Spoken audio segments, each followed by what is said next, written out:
Bismillahirrahmanirrahim. Assalamualaikum warahmatullahi wabarakatuh.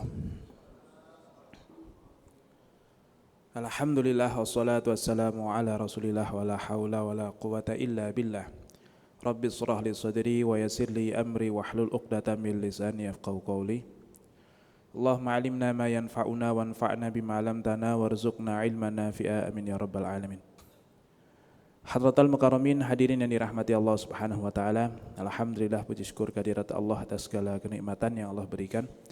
Sehingga pada kesempatan malam hari ini Allah perkenankan kita untuk beriktikaf bersama sambil ya istirahat pastinya, karena ini setelah sepekan ya kebanyakan dari kita pastinya berjibaku dengan kerasnya ibu kota. Semoga teman-teman diberikan kesehatan semuanya, diberikan keberkahan atas semua yang sudah dilaksanakan, dan semoga hajat-hajatnya dimudahkan oleh Allah Subhanahu wa taala. Insyaallah kita akan sambil ngaji bahas tentang masalah yang penting sholat. Nah, ini masih lanjutannya lagi. Tapi kan kemarin sudah sampai salam, Ustaz. Ini kita balik lagi nih. Kita ngomongin tentang syarat sah dan syarat wajib. Karena supaya sholat kita sah itu paling tidak 3 aspek terpenuhi. 1, rukunnya terpenuhi. 2, syarat sahnya terpenuhi. 3, pembatalnya terhindarkan. Nah, kalau 3-tiganya terlaksana, maka sholat kita sudah sah. Terlepas dari diterima atau tidak, itu tidak ada ukurannya itu, tidak ada patokannya itu. Ya, bisa jadi sholat seseorang yang ternyata secara hukum tidak sah, tetapi karena keikhlasan niatnya bisa jadi diterima oleh Allah. Ya ibaratnya kayak mbak-mbak yang lagi puasa Ramadan, sudah puasa dari pagi, mana hari itu hari yang sangat hektik, harus outdoor, di luar, panas-panasan, kering tenggorokan. Tibalah sebelum adzan maghrib, ya, persiapan buka, udah mempersiapkan semuanya, tinggal buka, tunggu 5 menit lagi buka. Ternyata datang darah haid.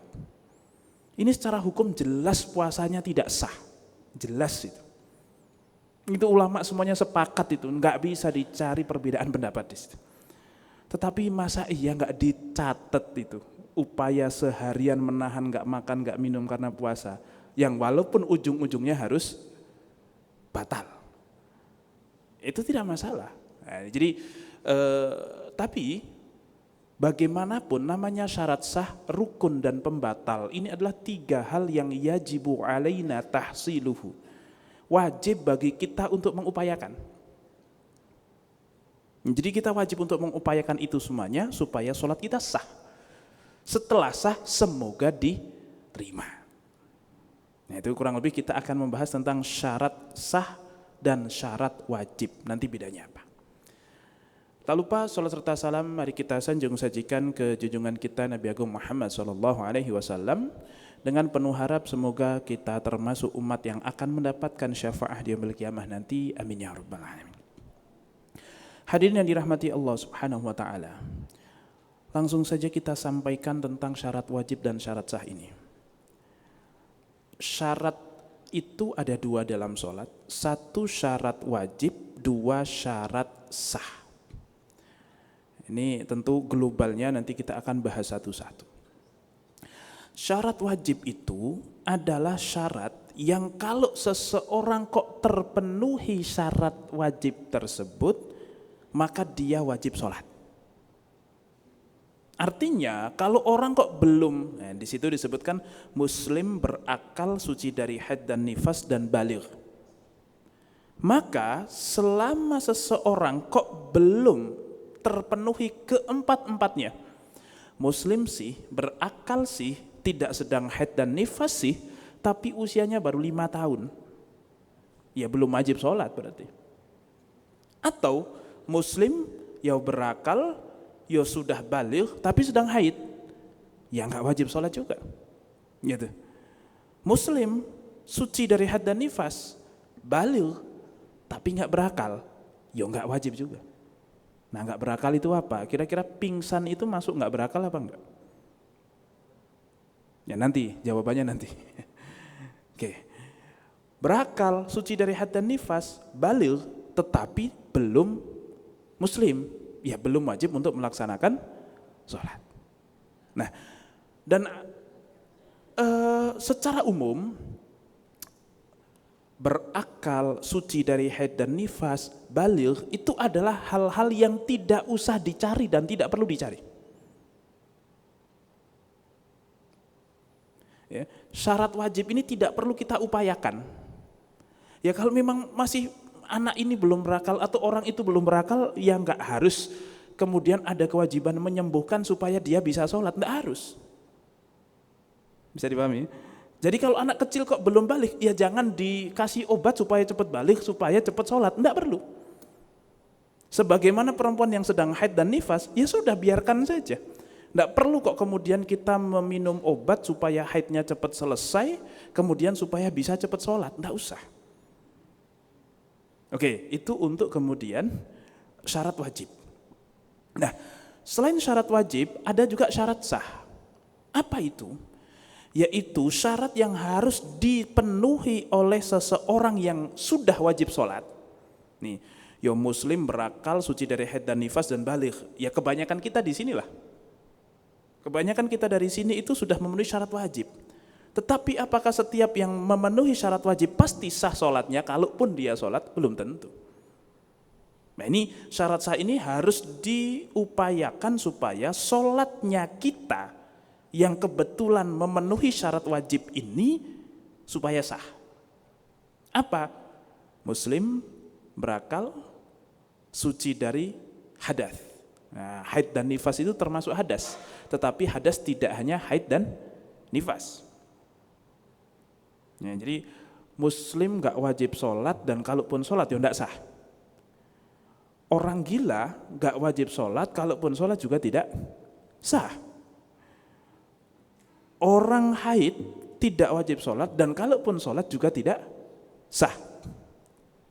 Tetapi orang yang berhadas bukan haid wajib sholat atau tidak?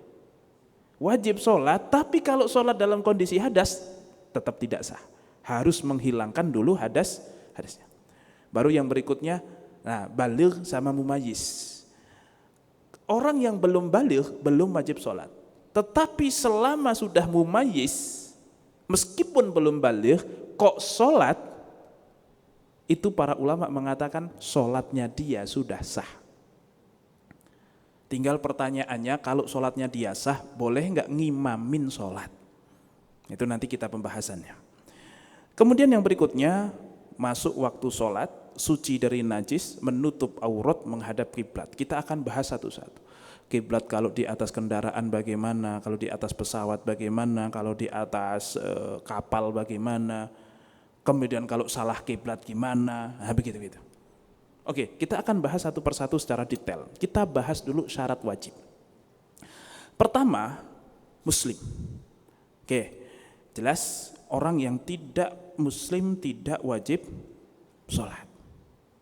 Tetapi apakah non-muslim itu tidak punya kewajiban di hadapan Allah? Punya enggak? Punya, tetapi bukan furu'us syariah, bukan hal-hal yang turunan dari syariat, bukan. Tetapi kewajiban mereka adalah kewajiban yang paling utama, yaitu bersyahadat asyhadu alla ilaha illallah, ya, mencari tentang kebenaran ketuhanan.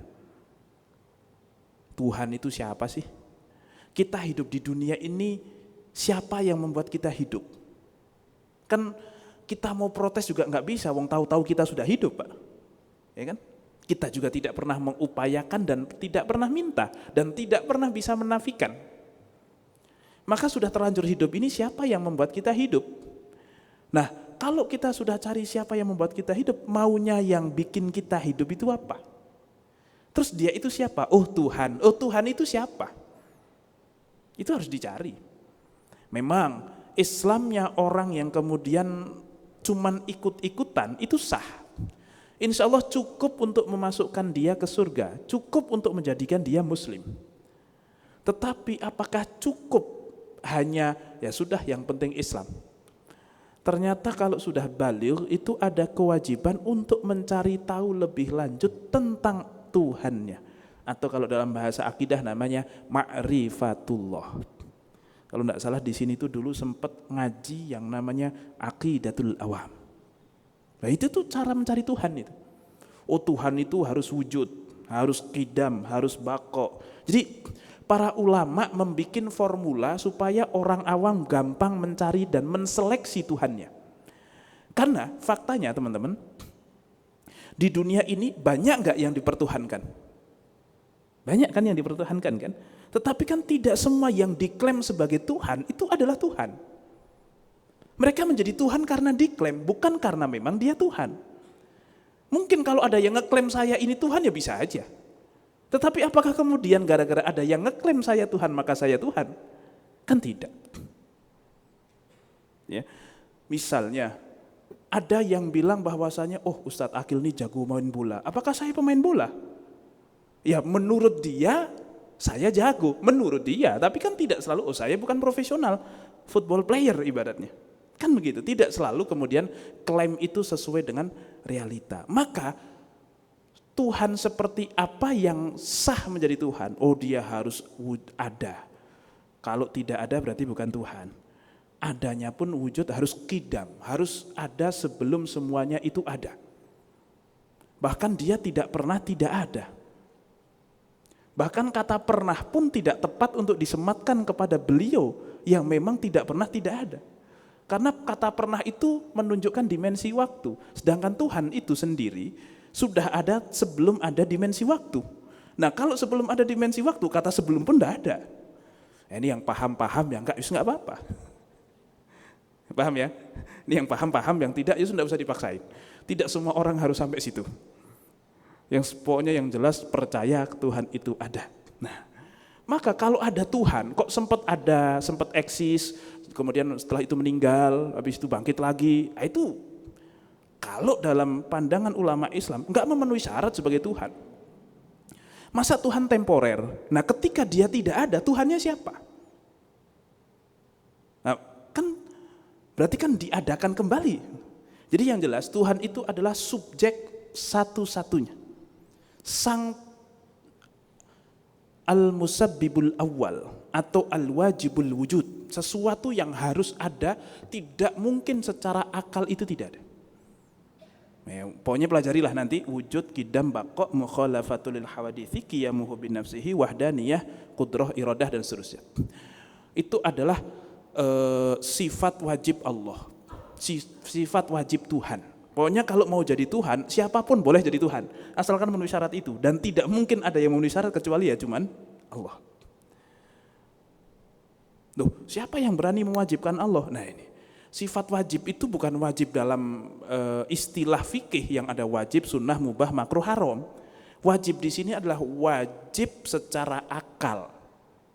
Yang mana lawan wajib itu adalah mustahil. Mustahil itu artinya apa? Tidak mungkin. Kalau wajib itu artinya harus kayak gitu. Kalau yang namanya naik, maka wajib ke atas. Misalnya. Ini kan sesuatu yang tidak ada yang mewajibkan. Yang namanya masuk itu ya ke dalam misalnya. Maka sangat mustahil kalau ada orang kok naik dan turun di waktu yang sama misalnya. Memungkinkan nggak ada seseorang naik dan turun di waktu yang sama? Nah ini kurang lebih seperti itulah. Ada yang wajib itu artinya harus, mustahil itu artinya tidak mungkin. Oke. Tetapi ala kulli hal kita ngomongin fikih, maka orang kafir itu tidak wajib sholat. Dan kalaupun dia nanti masuk Islam, maka dia pun tidak perlu mengqadha apapun yang dia telah lalui selama hidup dia.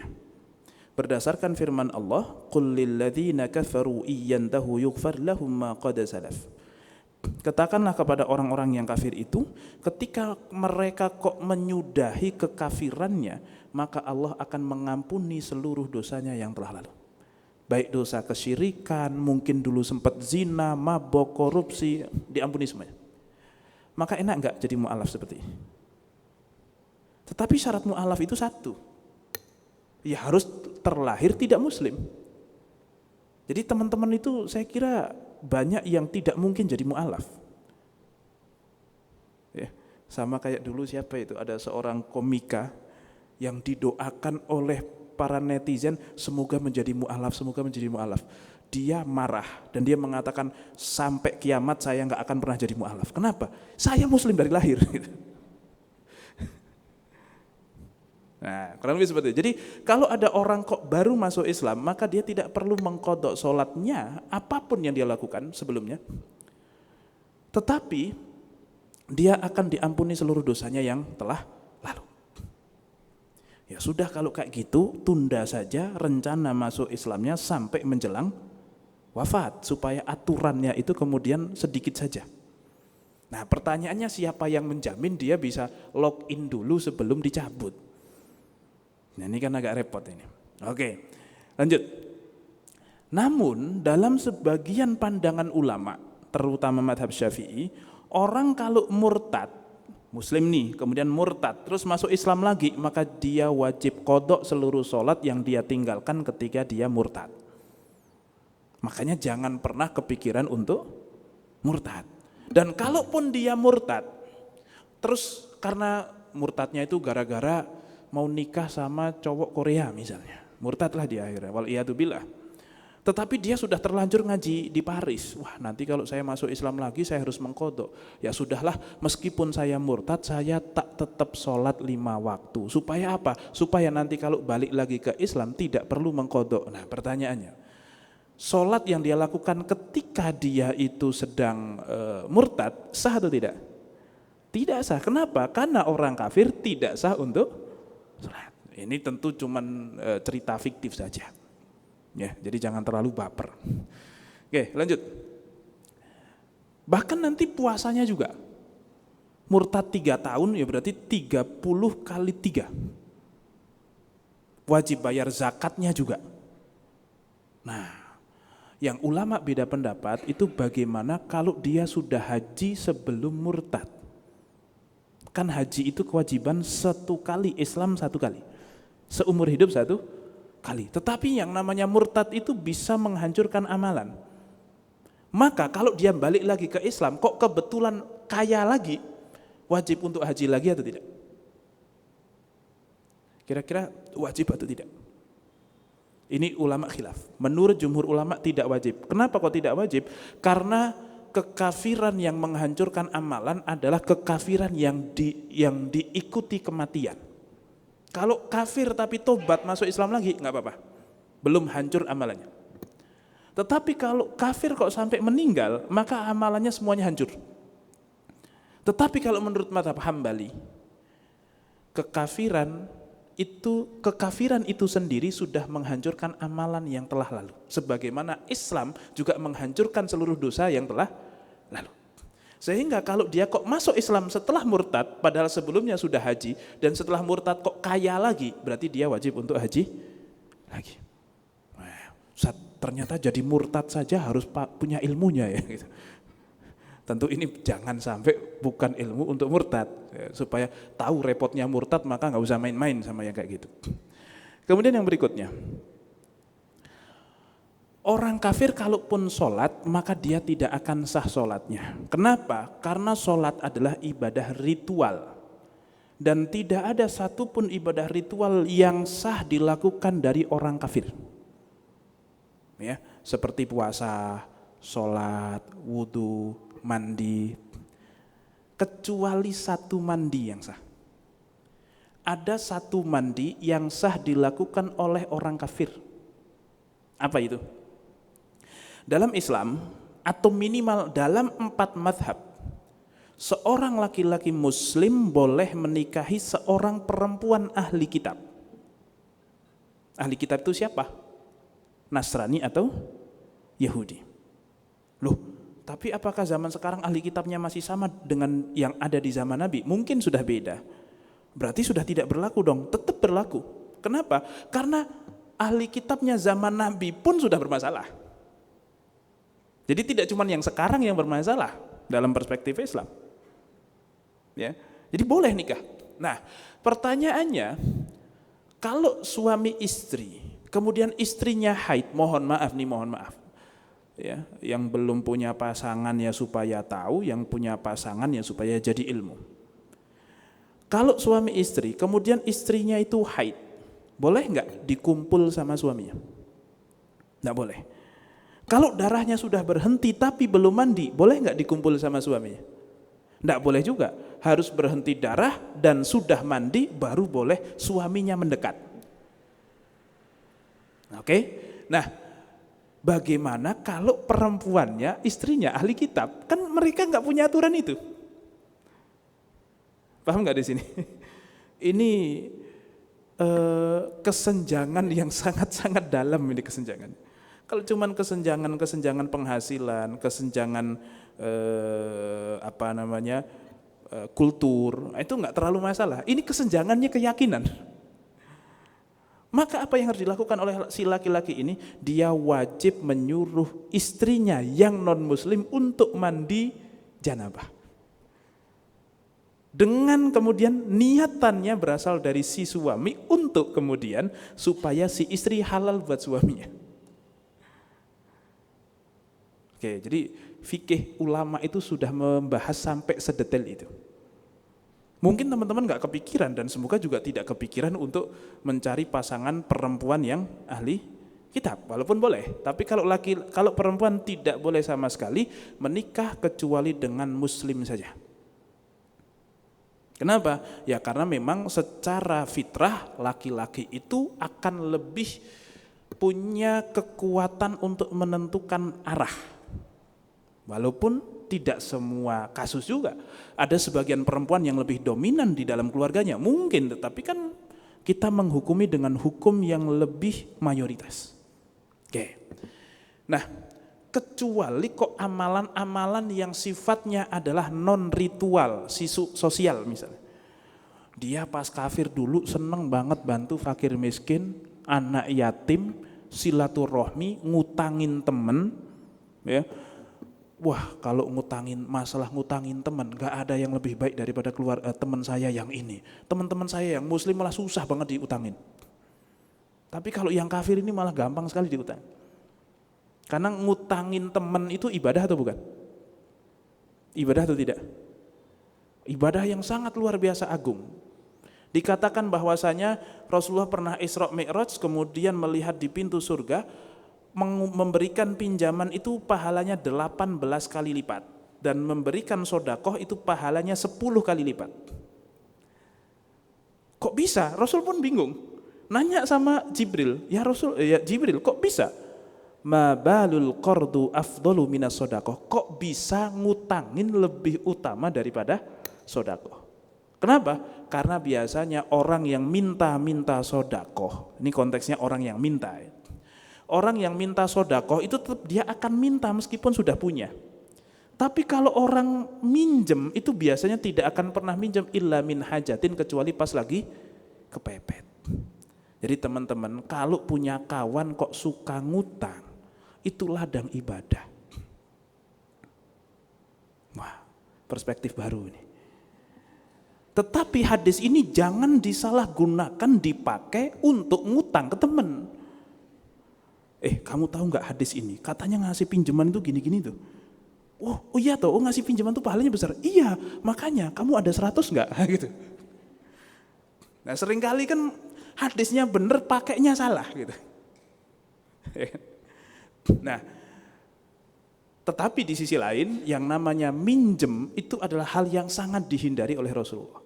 Sampai Rasulullah itu Allahumma inni a'udzubika minal ma'thami wal maghram. Ya Allah, aku berlindung dari utang dan dosa. Sampai disandingkan antara utang dan dosa. Seolah-olah utang itu dosa. Padahal ngutang itu dosa apa enggak, teman-teman? Ya, ngutang itu dosa apa enggak? Pengennya dosa apa enggak? Ngutang itu enggak dosa. Yang dosa itu kalau enggak, nah Nah itulah, seringkali ngutang itu enggak dosa tetapi menimbulkan dosa-dosa berikutnya itu. Ya, ngomong suka bohong, kalau janji suka mengingkari. Oke, kembali lagi. Orang kafir kalau melakukan amalan-amalan yang bukan ritual, maka kata Rasulullah, kalau orangnya kok sampai masuk Islam, maka seluruh amalan baiknya yang dilakukan ketika dia kafir, yang tidak butuh niat, yang bukan ibadah ritual, maka akan diterima oleh Allah dan diganjar di akhirat kelak. Karena dulu Hakim bin Hizam pernah tanya sama Rasulullah, ya Rasul, saya dulu melakukan ini, terus saya baru masuk Islam sekarang. Dulu saya lakukan itu pas kafir, gimana nasib amalan saya yang dulu? Maka Rasul mengatakan, aslamta ala ma aslafta min khairin, kamu masuk Islam bersama seluruh perbuatan baikmu di masa lalu. Itu Islam. Itu kalau kemudian orangnya masuk Islam. Tapi kalau orangnya nggak masuk Islam gimana? Apakah kemudian akan diapresiasi perbuatan baiknya itu oleh Allah? Jawabannya iya, tetapi tidak di akhirat, melainkan hanya di dunia. Makanya teman-teman kadang, teman-teman udah sedekah Jumat berkah, sedekah subuh, tahajud, duha, rezekinya gitu-gitu aja. Tetapi mungkin ada teman non-muslim yang kemudian pas kerja, ketika dia punya duit lebih, itu dia bersemangat untuk sodakoh. Yang mana, kenapa kok dia semangat untuk sodakoh? Karena dia punya keyakinan sodakoh itu memperlancar rizki. Biasanya malah lebih mandi itu bahasa Jawa apa ya? Lebih manjur yang mereka. Lebih manjur yang mereka. Kenapa? Karena memang Allah tidak akan membalas mereka kecuali hanya di dunia. Kalau teman-teman kira-kira perbuatan baiknya dibalas nggak sama Allah? Pasti. Cuman dibalasnya di mana? Ya kalau nggak di dunia ya di akhirat. Ya tapi tetap dengan sodakoh pengen dapat jodoh secara cepat ya nggak apa-apa juga. Dengan tahajud, kenapa kok rajin banget tahajud sekarang? Karena saya punya resolusi 2025 ini yang belum terlaksana. Padahal sudah tanggal berapa? Tanggal 19. Apa itu? Nikah. Semoga sebelum tahun 2026 saya sudah nikah. Udah tinggal 11 hari lagi. Ya optimis saja kan. Oke. Nah begitu. Ya, itu kalau orang kafir kok melakukan sholat, maka tidak sah karena ibadah ritual. Tapi kalau untuk yang bukan ibadah ritual, maka sah. Dan orang kafir akan diazab karena dia tidak sholat. Jadi begini, selain karena kekafirannya, orang kafir akan diazab karena tidak sholat, karena dia zina, karena dia mabok, karena dia korupsi, karena dia makan riba nggak takut, dia makan babi dan seterusnya. Kalau teman-teman ngerasa nggak enak jadi orang Islam, kenapa? Sholatnya 5 waktu, apalagi nggak boleh makan babi, padahal bakmi itu kayaknya enak sekali. Minuman keras juga nggak bisa, hubungan seksual sebelum nikah nggak bisa. Tenang saja, teman-teman akan diapresiasi atas kesabaran tidak melakukan yang haram-haram itu. Dan meskipun non-muslim, dia tidak terikat oleh aturan di dunia, tetapi argo di akhirat tetap berjalan. Jadi nggak usah iri, ya. Karena waman ya'mal mithqala dzarratin khairan yarah, ya. Waman ya'mal mithqala dzarratin syarran yarah. Mau yang baik, mau yang buruk itu semuanya akan didapatkan oleh kita semuanya. Oke, ini syarat yang pertama yaitu orang kafir tidak wajib sholat, kalau sudah muslim maka sudah wajib sholat. Kemudian yang berikutnya, syarat wajib yang kedua adalah baligh. Maka orang yang belum baligh tidak ada kewajiban untuk sholat. Apa itu baligh? Baligh itu kalau laki-laki adalah dengan keluarnya sperma atau masuk usia 15 tahun. 15 tahun itu bukan 15 tahun Masehi, tapi 15 tahun Hijriyah. 15 tahun Hijriyah itu berbeda mungkin sekitar setengah tahun. Mungkin setengah tahun. Karena orang kalau sudah 33 tahun Masehi, itu artinya dia sudah 34 tahun Hijriyah.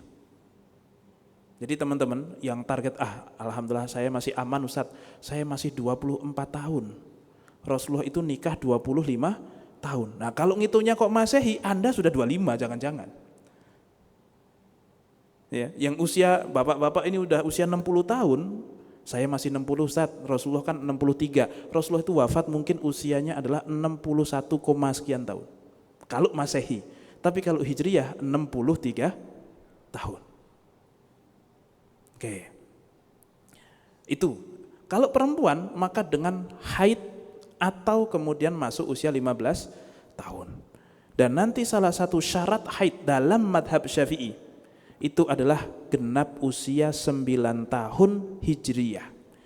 Maka seorang perempuan yang sudah keluar darah meskipun itu rutin bulanan, tapi usianya kok baru 7 tahun, itu belum disebut baligh.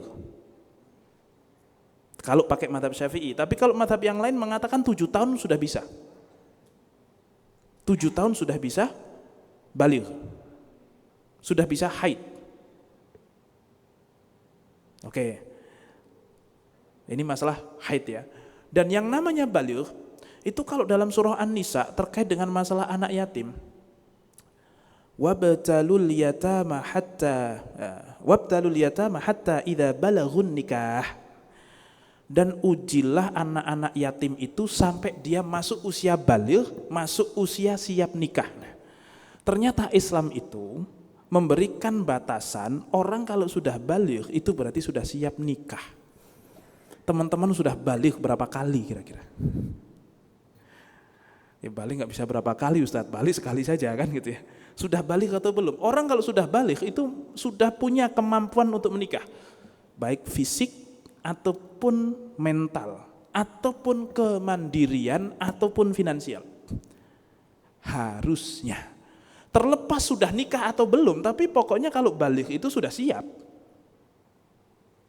Nah, kadang kita, jangankan kok siap nikah, usia 22 tahun, sudah lulus kuliah, ada iPhone keluaran terbaru, minta emaknya dibeliin, gak dibeliin, ngamuk. Ngambek 3 hari nggak keluar kamar. Itu kira-kira kedewasaan macam apa di usia 22 tahun kayak gitu itu. Kalau beliin motor kok bukan Vespa Matic nggak mau. Ini kemandirian macam apa?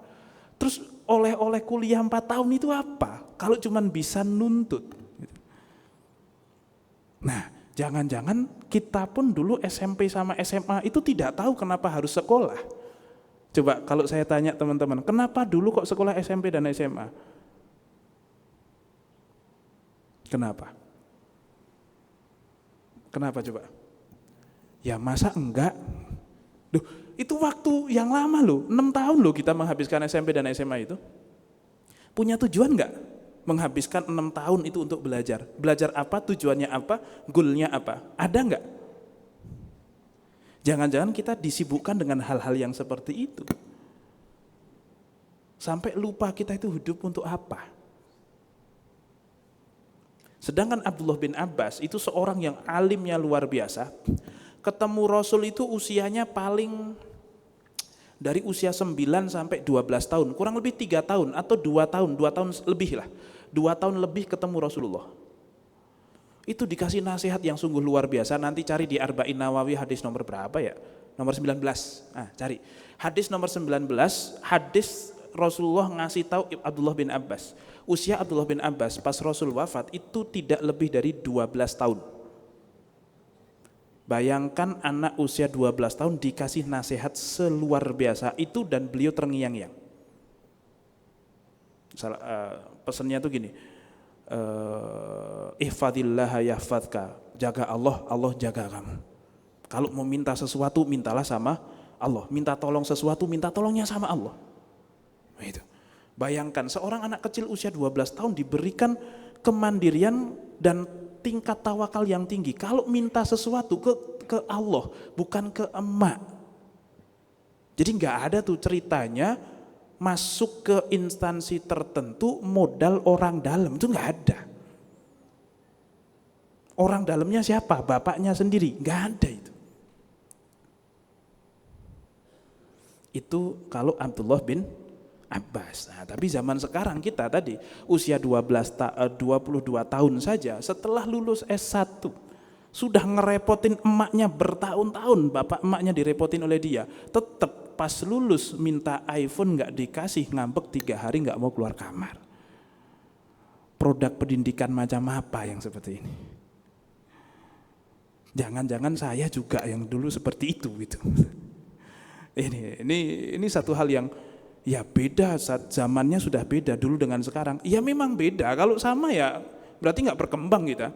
Ya beda, tetapi beda itu harusnya membuat kita lebih baik, bukan kemudian kitanya ketinggalan. HP-nya menjadi smart, penggunanya nggak smart, kan kebanyakan begitu sekarang. Oke, tapi lanjut. Intinya anak kalau belum balik itu belum wajib sholat. Maka kalaupun dia sholat, itu jatuhnya menjadi sholat sunnah saja. Oke, nah berdasarkan satu hadis riwayat Abu Dawud, rufi al-qalamu anis sobi hatta yablugh.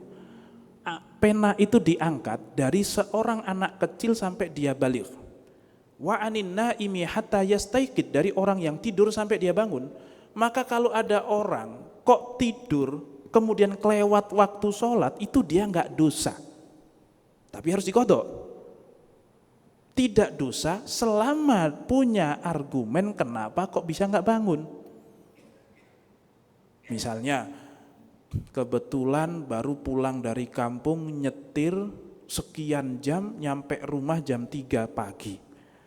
Mau nahan ngantuk sudah nggak bisa, kalau tidur rawan bablas. Ini kan repot ini.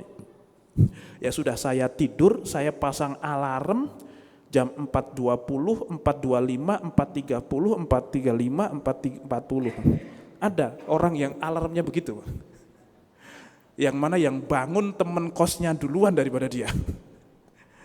Ini orang sudah sampai berlapis-lapis, sekos semua penduduk kos sudah bangun kecuali yang pasang alarm. Berisik sekali. Tapi ternyata bangun-bangun tetap jam 8 karena memang capeknya luar biasa.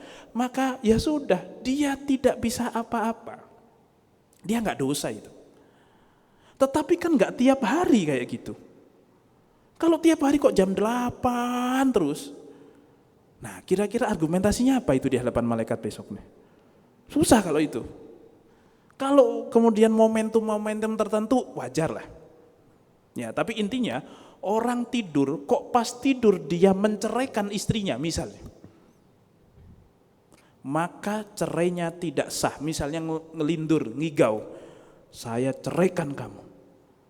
Istrinya dengar di sampingnya, terus dibangunin, mas kamu beneran ceraikan aku? Enggak, tadi pas tidur kamu bilang begitu. Enggak, aku bilang itu bukan untuk kamu. Loh, untuk siapa? Loh, malah ketahuan nanti kan. Lah untuk siapa kok kamu menceraikan? Ya enggak, itu aku lagi, enggak itu enggak tahu apa itu. Bingung akhirnya, panik dia. Nah, kemudian wa anil majnuni hatta yufik, dan dari orang yang gila sampai dia waras. Maka anak kecil yang belum baligh kalaupun melakukan dosa, dia tidak dosa. Kenapa? Karena memang belum baligh. Ini ada satu riwayat bahwasanya Imam Syafi'i itu, saking alimnya Imam Syafi'i, dia itu sudah menjadi guru di Mekah sebelum usia 13 tahun. Dan ketika dia menjadi guru di Mekah, kebetulan siang-siang bulan Ramadan, habis ngajar halakoh murid-muridnya, ibaratnya ini ya ngaji lah begini, saya misalnya ini posisi Imam Syafi'i, ini murid-muridnya, yang murid-muridnya pun top-top. Beliau sudah menjadi mufti sebelum usia 13 tahun. Tiba-tiba dia ke sumur Zam-Zam minum siang hari. Katanya. Terus pas ditanya, wahai imam, wahai guru, kok minum Ramadan siang-siang? Nah, kan saya belum balik katanya. Ini kalau ilmunya melebihi usianya itu. Dan saya senang melihat anak kecil yang berani seperti ini. Kalau pakai ilmu ya. Karena memang saya juga dulu pernah melaksanakannya. Mungkin kelas 5 SD atau kelas 4 atau kelas 5 SD. Tentu tidak di hadapan ibu saya juga nggak berani. Sampai saat ini ibu saya belum tahu, kecuali nonton ini. Bahwasanya saya itu sering pas pulang sekolah minum dengan sengaja. Pas puasa-puasa. Tidak di hadapan ibu saya. Kenapa? Karena saya yakin betul saya belum wajib, saya belum balik kok. Nah, itu. Makanya anak kecil itu tidak wajib puasa. Tetapi orang tuanya wajib mengajarkan anaknya untuk puasa, sholat, dan lain sebagainya. Sebagaimana dalam satu hadis riwayat Hakim dan Imam Ahmad, muru sibyanakum bis-sholati li sab'i sinin. Kalau punya anak, maka usia 7 tahun harus kalian perintahkan untuk sholat, supaya mau sholat.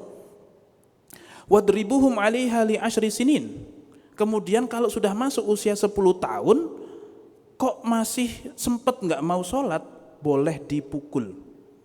Tapi sebelum usia 10 tahun jangan dipukul kalaupun nggak mau sholat. Oh, berarti ngajarin anak itu sejak usia berapa tahun, Pak? 7? Tidak, ngajarin anak itu sejak usia 0 tahun. Karena ngajarin itu kan bisa jadi gini, Pak. Saya melakukan A, Pak tolong bilang A. Berarti kan si murid kemudian mengulangi apa yang saya ajarkan.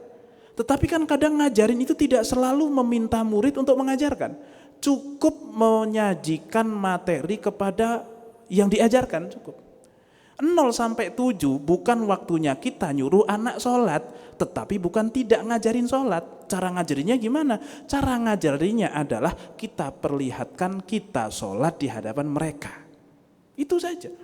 Masalah kemudian mereka mau sholat atau belum, enggak usah disuruh dulu. Kok mau ikut ke masjid, ayo diajak. Tapi kalau enggak, ya udah biarin. Makanya anak saya sekarang usia 4 tahun, itu kalau sholat, ya kadang saya suruh, kadang enggak. Ya kalau mau ayo, kalau mau sholat, kadang saya suka ribet juga, dia mau ikut ke masjid, tapi ikut ke masjid mau wudhu segala, udah gak usah. Kata istri saya agak protes, nanti kalau dia gede sholat gak wudhu gimana? Gak mungkin udah gede sholat gak wudhu. Wong saya dulu juga demikian. Saya itu pas saya kecil dibilang sama ibu bapak saya ini calon wali besar. Kenapa? Pak, kata ibu saya nih kepada bapak saya, Pak, anak kita tuh calon wali besar. Kok gitu, Bu? Iya, anak kita nggak pernah batal, habis bangun tidur langsung sholat itu. Gitu ya. Ya namanya masih kecil, Pak, gitu ya. Tapi memang yang paling penting kalaupun anak kecil itu sholat adalah sholatnya dulu. Tidak harus kok kemudian sempurna syarat dan rukunnya. Nanti syarat rukun itu, yo berjalan lah begitu. Maka anak saya meskipun perempuan kadang pakai mukena, kadang pakai mukena atasannya doang gitu. Kadang tidak.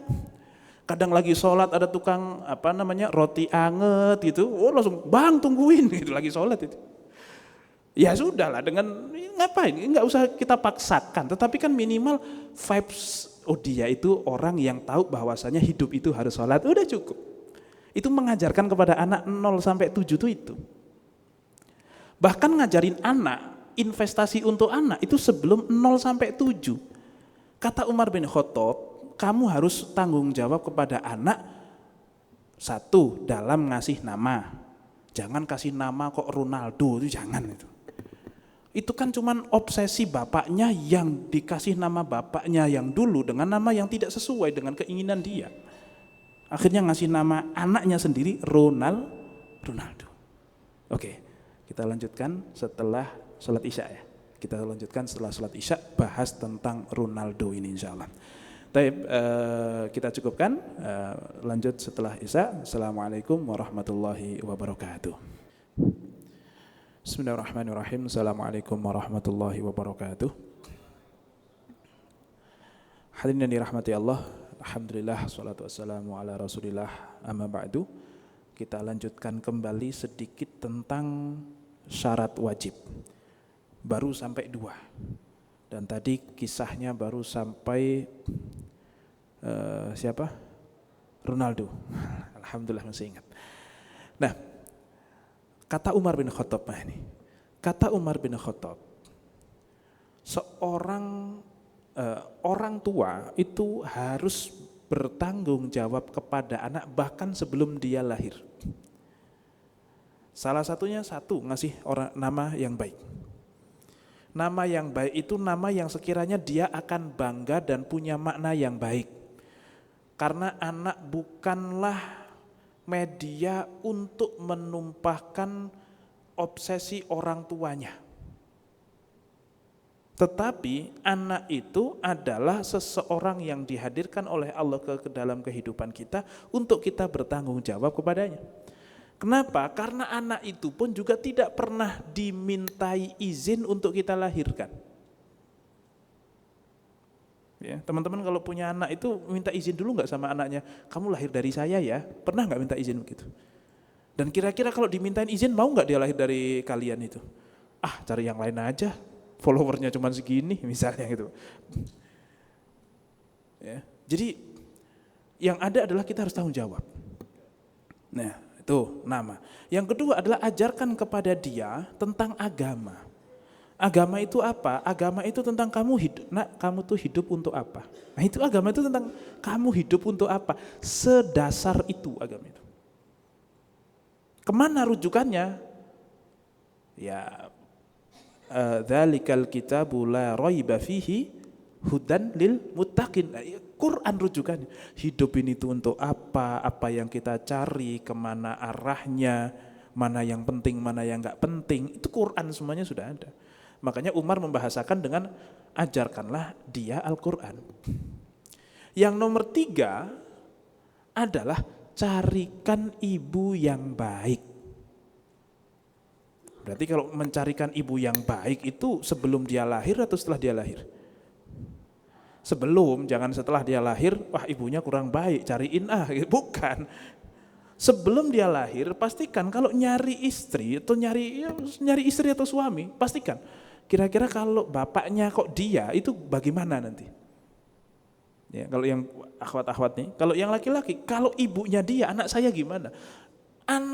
Calon anak itu harus menjadi pertimbangan tentang pemilihan ibunya. Itu kalau belum milih, kalau sudah milih gimana Ustadz? Kok kayaknya agak salah pilih?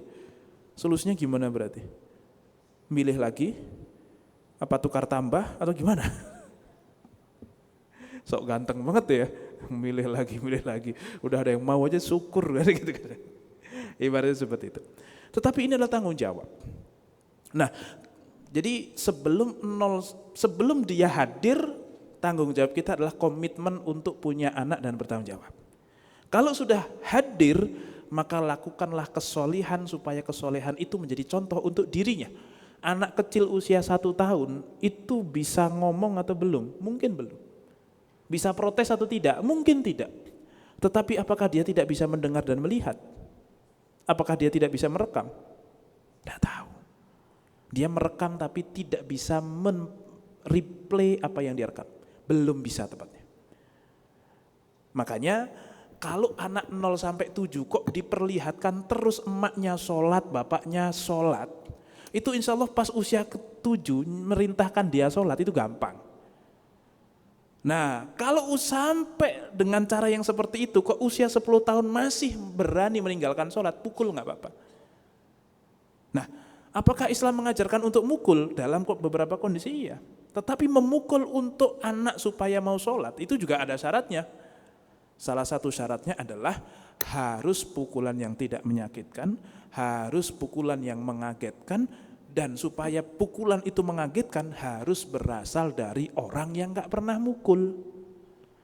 Kalau gara-gara gak makan dipukul, gak mandi dipukul, pokoknya dikit-dikit mukul, terus gak sholat dipukul, itu kira-kira kalau kemudian bocah itu gak sholat sama bapaknya dipukul, itu kesimpulan si anak, bahwasanya sholat itu penting atau bapak itu memang suka mukul. Kira-kira mana kesimpulannya? Memang suka mukul. Tetapi kalau bapak ibunya gak pernah mukul sama sekali, tiba-tiba gara-gara dia gak sholat tiba-tiba mukul, itu pasti pikiran anak, bapak tuh gak pernah mukul loh, baru sekali ini dia mukul ke saya, semarah itu kalau saya gak sholat. Kesimpulan anaknya adalah bukan bapak sekarang suka mukul, bukan. Tetapi kesimpulan dia sekarang adalah, betapa pentingnya sholat, betapa kecewanya bapak kalau saya tidak sholat. Jadi bisa difahami ya kondisinya ya. Oke, nah itu baligh. Kemudian yang berikutnya adalah berakal. Orang yang berakal wajib sholat, orang yang tidak berakal tidak wajib sholat. Siapa itu orang yang tidak berakal? Imam Nawawi mengatakan orang yang antakhtalla ahwaluhu, orang yang kondisinya itu tidak normal atau ada sesuatu yang konslet. Fala tantadhimu af'aluhu wa aqwaluhu, maka ucapan dan perbuatannya itu random gitu. Itu random. Wa in kana lahu baqiyatu tamyizin wa fahmi kalam, meskipun dia masih memiliki sedikit nyambung ketika diajak ngobrol. Orang gila, teman-teman kalau ketemu orang gila tanya saja, "Wih, udah makan belum?" Itu mungkin dia jawab, "Belum." "Mau kemana?" "Mau ke istana." "Mau ngapain?" "Mau jadi presiden." Gitu. Tapi kalau ditanya sudah makan atau belum, mungkin dia masih nyambung. Mau kemana, itu masih nyambung. Tetapi seorang dia pengen jadi presiden dengan dia gila, itu kan, ini orang gila ini, memang gila itu. Gitu. Tetapi masih punya sedikit kewarasan, kalau pas ditanya, udah makan atau belum, mau kemana, itu masih bisa ngobrol. Tapi tetap sudah dihukumi gila. Oke. Selain itu, yang masuk dalam kategori gila, itu adalah pingsan. Nah, pingsan itu kategori gila atau tidak? Di bawah pengaruh obat-obatan itu masuk kategori gila atau tidak? Kalau dalam pandangan madhab Syafi'i, orang yang pingsan, orang yang berada di bawah pengaruh obat-obatan yang memang diperkenankan. Apa contohnya? Anestesi. Maka dia termasuk orang yang tidak berakal saat itu. Sehingga ketika dia kok di anestesi atau pingsan, jam 10 siang pingsan, siuman jam 10 malam, maka zuhur, asar, maghrib tidak wajib buat dia lakukan. Kenapa? Karena waktu tiga sholat tersebut terlewat di saat dia tidak punya akal. Paham? Itu menurut madhab Syafi'i. Tapi menurut madhab Hambali, orang yang kemudian pingsan atau gila, bukan gila. Kalau gila sudah fix, gila tidak wajib sholat, seluruh ulama sepakat. Orang tidur wajib sholat apa enggak? Orang tidur wajib sholat apa enggak? Ulama sepakat orang tidur wajib sholat, meskipun telat. Tapi pokoknya, waduh saya ketiduran dari jam 2 siang sampai jam 12 malam. Misalnya habis 3 hari begadang enggak tidur. Dari jam 2 siang sampai jam 12 malam. Ini kan lewatnya asar, maghrib, asar sama maghrib lah. Isya kan jam 12 masih isya. Berarti belum melewat itu. Maka apakah asar sama maghrib wajib dia kerjakan di saat dia bangun? Wajib, ulama sepakat itu. Kenapa kok wajib? Ya karena dia melewati waktu asar dan maghrib dalam kondisi punya akal, meskipun masih sedang tidur. Tetapi kalau kondisinya pingsan itu punya akal apa enggak? Menurut mazhab Syafi'i, pingsan dianggap kayak gila, jadi enggak punya akal.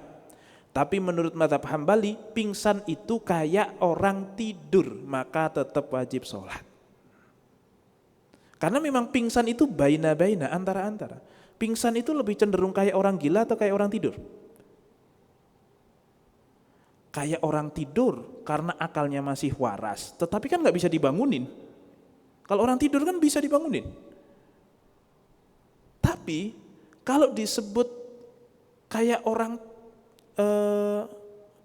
gila, nyatanya akalnya ada. Tapi kalau disebut orang tidur, nyatanya nggak bisa dibangunin. Gitu. Makanya ini ulama beda pendapat terkait orang pingsan atau di bawah pengaruh obat-obatan. Jadi kalau ada orang kok pingsan atau operasi, mulai jam 10 pagi, kemudian siuman dia di jam 10 hari berikutnya, maka apakah dia wajib mengqadha sholat 5 waktu, zuhur, asar, maghrib, isya, subuh yang dia lewati itu, wajib apa enggak? Menurut Syafi'i tidak wajib, menurut Hambali wajib. Nah kira-kira kalau teman-teman ditanya teman, ibunya operasi, pingsan 24 jam dari jam 10 sampai jam 10, kira-kira ingin menfatwakan wajib apa enggak kira-kira? Untuk hati-hati ya mending wajib saja kan gitu. Tetapi kalau pingsannya kok 30 hari, kira-kira wajib diqadha apa enggak? Untungnya ada mazhab Syafi'i yang mengatakan tidak, udahlah enggak usah, 30 hari soalnya. Jadi kadang kita itu fatwa itu juga tergantung siapa yang minta fatwa dan kira-kira kondisinya kayak gimana. Kalau cuma 2-3 sholat mah bisa dikodok, udahlah wajib kodok saja, pakai hambali saja, itu enggak masalah sama sekali. Mengambil pendapat yang hati-hati itu bagus, tetapi mengambil pendapat yang meringankan itu juga bagus. Makanya mufti itu harus alim, harus pinter. Supaya apa? Supaya kemudian tepat dengan kebutuhan selama masih bisa diakomodir. Nah, gitu. Karena Imam Nawawi itu pernah menukil pernyataan dari siapa, saya lupa. Begini, beliau mengatakan begini. Al-ilmu indana ar-rukhsatu minats thiqah. Yang namanya ilmu itu adalah keringanan-keringanan yang disebutkan oleh orang yang punya kredibilitas. Orang yang bisa dipercaya. Itu ilmu itu.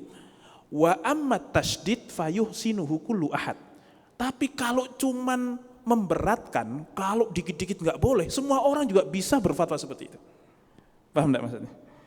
Jadi justru kiai kalau alim itu biasanya agak memudahkan. Tapi memudahkannya bukan tanpa dasar. Kalau galaknya luar biasa, dikit-dikit enggak boleh, pokoknya harus ini, harus itu, harus ini. Biasanya itu mah gak usah ngaji juga bisa kalau ngomong begitu. Pokoknya harus begini, harus begitu.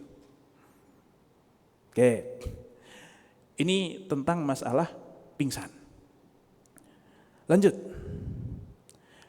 Yang terakhir adalah suci dari haid dan nifas. Maka perempuan jika haid tidak wajib sholat, tetapi kalau sudah bersih dari haid maka wajib sholat. Nah, bagaimana masa transisinya? Ini yang penting. Kalau ada seseorang kok kemudian sedang suci perempuan, ya, kemudian jam 12 siang adzan zuhur, dia belum sholat nih dan belum haid. Tiba-tiba dan dia memang belum selesai kerjaan atau lagi masak atau apa, akhirnya belum sholat dulu. Sampai jam 1 dia ke kamar mandi niatnya mau sholat. Tapi pas di kamar mandi dia menyadari ternyata baru saja keluar darah haidnya. Nah kan posisinya dia sudah masuk waktu zuhur dan seharusnya sudah bisa melaksanakan sholat zuhur. Pertanyaannya, untuk zuhur hari itu wajib dilakukan atau tidak? Dia termasuk orang yang wajib sholat zuhur itu atau tidak? Orang yang wajib melaksanakan sholat zuhur itu atau tidak? Tentu tidak bisa dilakukan saat itu, wong sudah terlanjur haid. Tetapi besok kalau sudah suci, zuhur yang itu wajib diqadha atau tidak?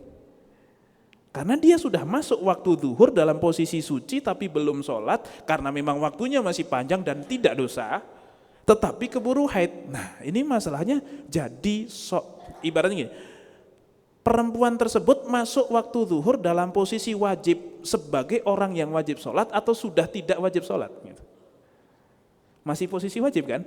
Maka menurut jumhur ulama dia wajib mengqadha sholat zuhur tersebut setelah besok selesai haid. Waduh Ustadz, saya dulu gak pernah begitu Gimana dong? Tenang.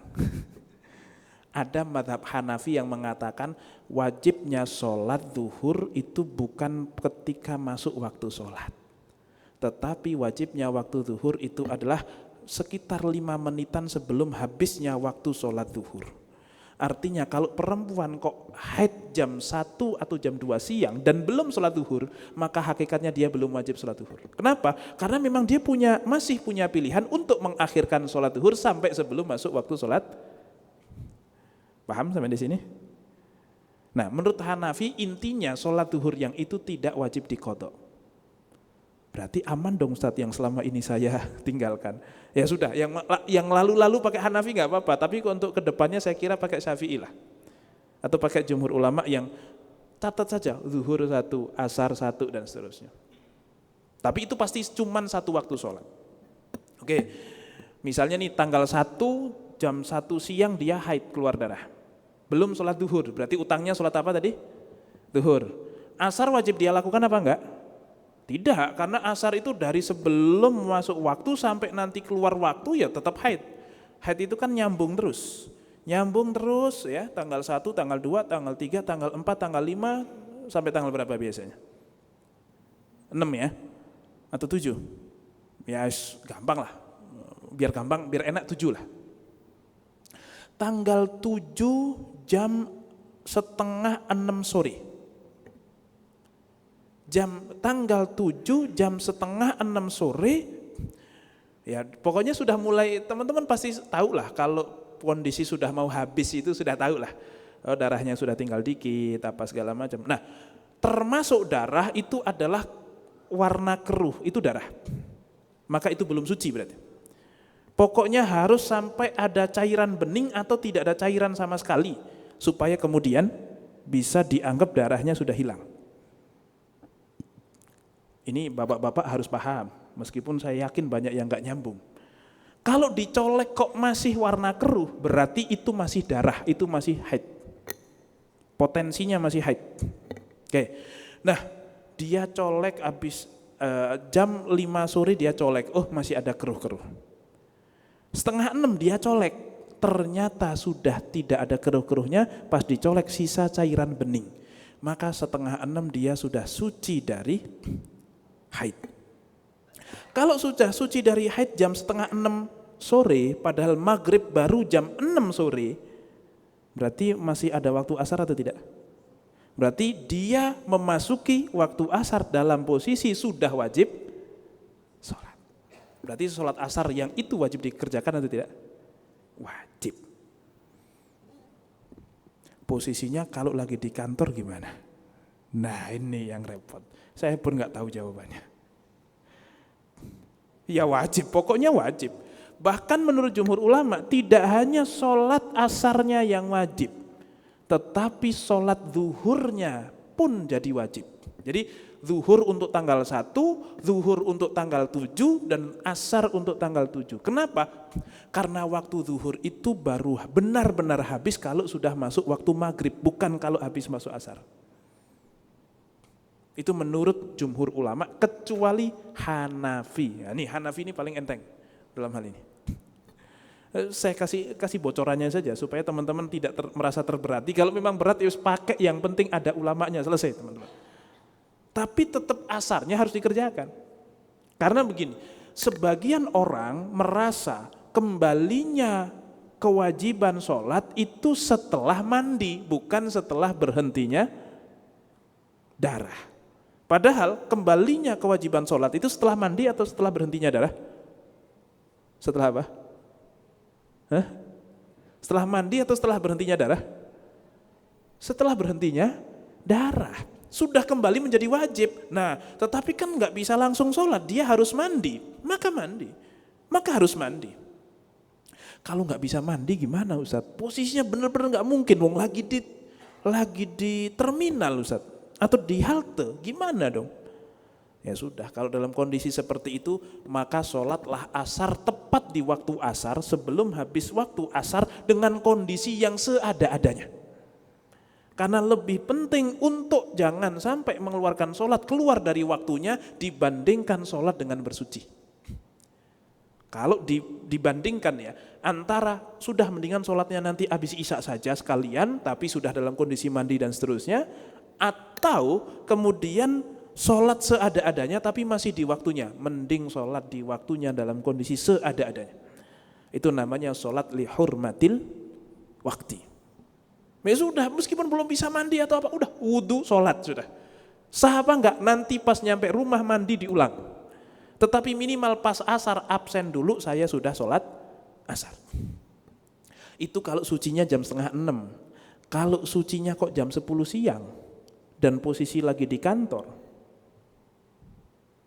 zuhurnya wajib apa enggak? Jelas wajib kan? Mandinya gimana? Nah, itu saya juga bingung itu. Tapi bisa enggak mandi di kantor itu, bisa enggak? Memungkinkan enggak? Memungkinkan enggak mandi di kantor? Ya tergantung kantornya ya. Tapi masa sih enggak memungkinkan?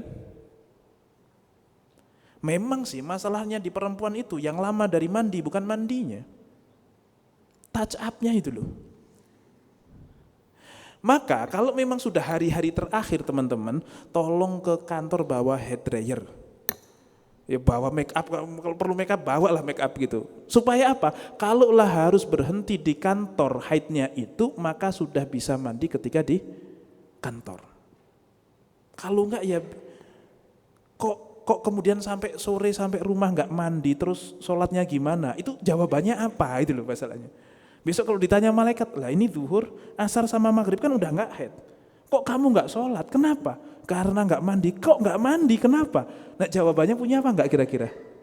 Kalau enggak punya, tolong mandi. Kalau punya jawabannya monggo silakan. Tapi kalau enggak punya, mandilah.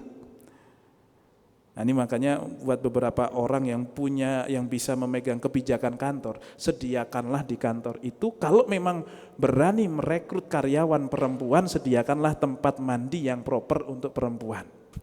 Masalah kepake nggak kepake urusan nanti. Dan ini saya pernah ceramah model seperti ini di depan salah satu komisaris sebuah perusahaan. Setelah ngaji, dia langsung, Ustadz saya langsung bangun toilet khusus untuk perempuan supaya bisa mandi. Minimal saya lepas dari tanggung jawab ini. Setelah itu kok nggak ada yang make, bukan urusan saya lagi. Nah ini, ya, jadi teman-teman wajib untuk mandi. Karena mandi janabah itu gampang atau susah sih? Kan gampang. Yang penting ujung kepala sampai ujung kaki itu basah. Bahkan bisa dicicil teman-teman. Misalnya, setengah badan ke bawah dicuci dulu, habis itu setengah badan ke atas. Misalnya apa, takut malu atau apa, bisa dicicil, nggak apa-apa habis dicicil. Tapi dicicil sebelum selesai, harus selesai sebelum melaksanakan sholat kan gitu. Tapi bisa dicicil. Atau mungkin bahkan kalau pengantin baru misalnya, nginep di rumah mertua, malu, mau mandi janabah, gimana ya? Akhirnya boleh nggak dicicil? Boleh. Caranya gimana? Sebelum tidur pokoknya dari leher ke bawah. Nanti setelah bangun sebelum sholat subuh, leher ke atas baru diselesaikan. Itu sah. Jadi mandi di tengah-tengahi atau di sela dengan tidur itu sah. Kalau ngomongin sah, yang penting sah. Makanya penting sekali ilmu yang penting sah ini. Karena ini kewajiban teman-teman. Oke, itu kalau jam 10. Kalau kemudian sekarang sholat maghrib jam berapa? 6.05. Kalau seseorang perempuan kok berhenti darah haidnya di 6.00, di saat maghrib itu 6.05, sholat asar wajib nggak buat dia?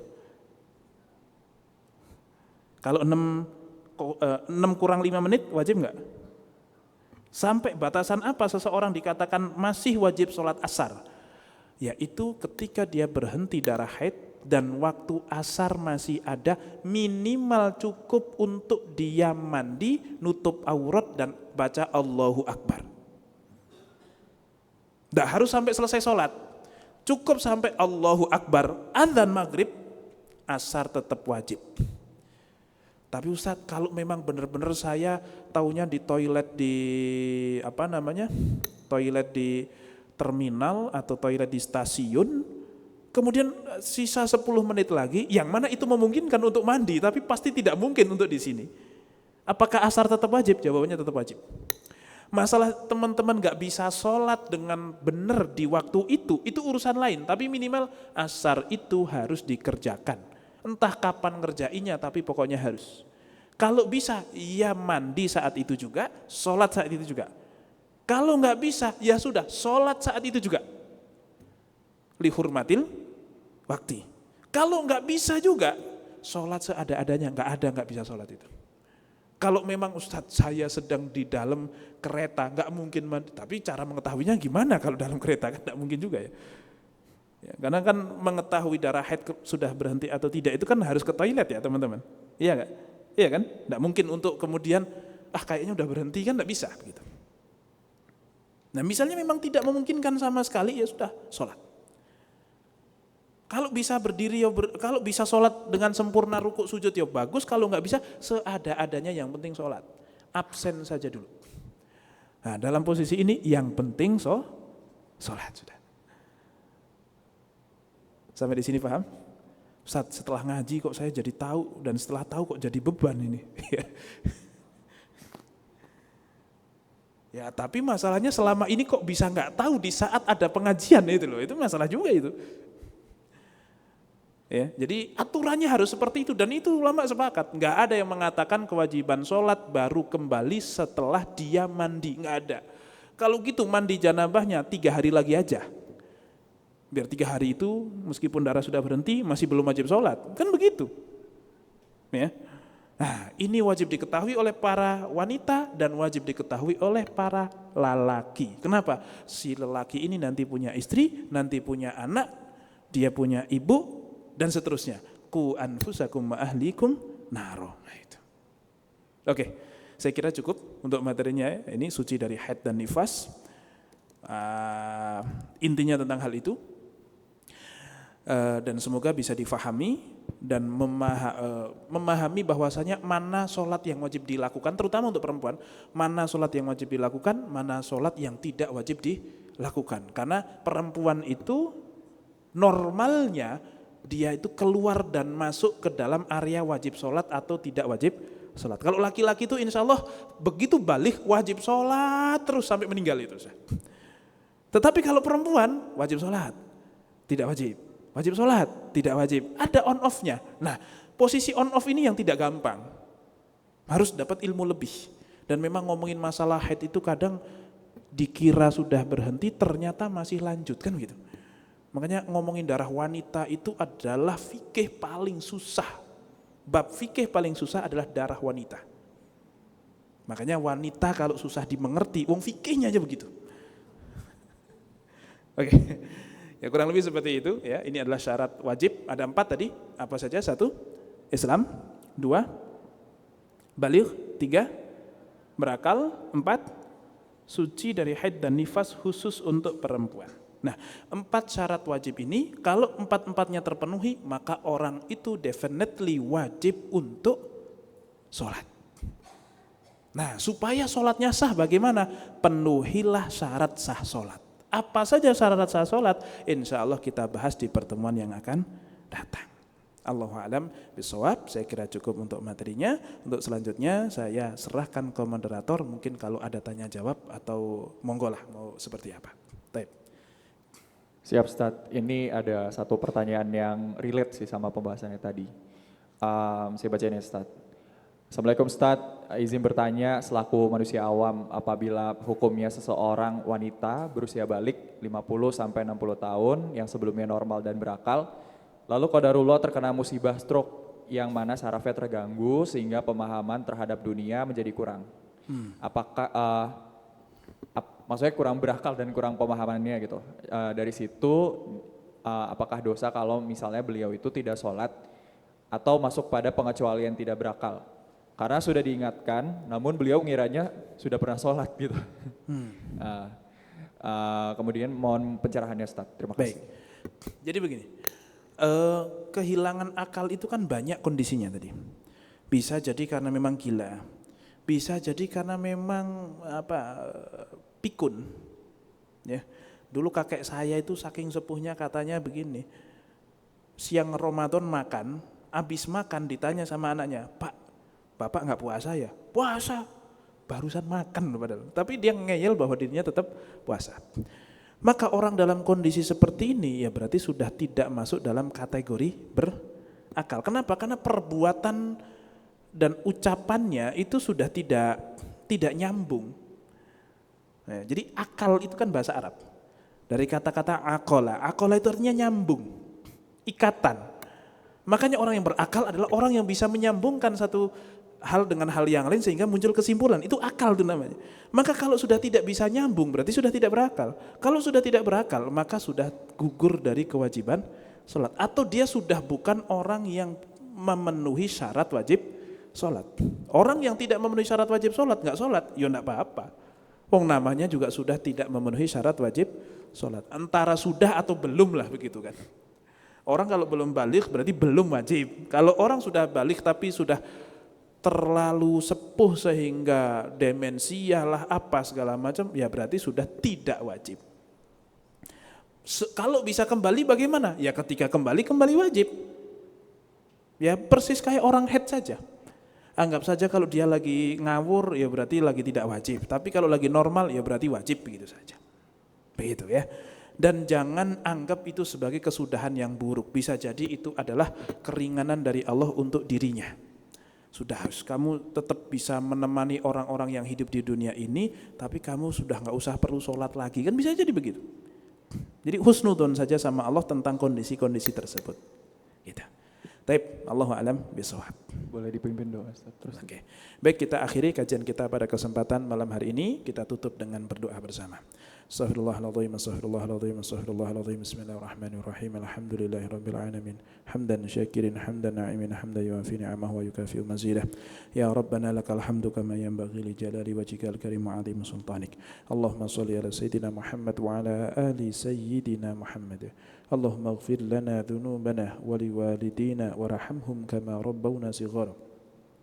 ولجميع المسلمين والمسلمات والمؤمنين والمؤمنات برحمتك يا أرحم الراحمين اللهم أعنا على ذكرك وشكرك وحسن عبادتك اللهم اجعلنا وأهلنا وذريتنا من أهل العلم والخير ولا تجعلنا وإياهم من أهل الشر والضير اللهم أغننا بحلالك عن حرامك وبطاعتك عن معصيتك وبفضلك عمن سواك يا رب العالمين اللهم إنا نسألك علما نافعا ورزقا واسعا حلالا طيبا وعملا متقبلا وشفاء عن كل داء وشفاء عن كل داء وشفاء عن كل داء ربنا هب لنا من أزواجنا وذرياتنا قرة أعين واجعلنا للمتقين إماما ربنا آتنا في الدنيا حسنة وفي الآخرة حسنة وقنا عذاب النار وصلى الله على سيدنا محمد النبي الأمي وعلى آله وصحبه وبارك وسلم والحمد لله رب العالمين. Baik, mungkin cukup itu dari saya. Kurang lebihnya mohon maaf. Billahi taufiq wal hidayah. Wassalamualaikum warahmatullahi wabarakatuh.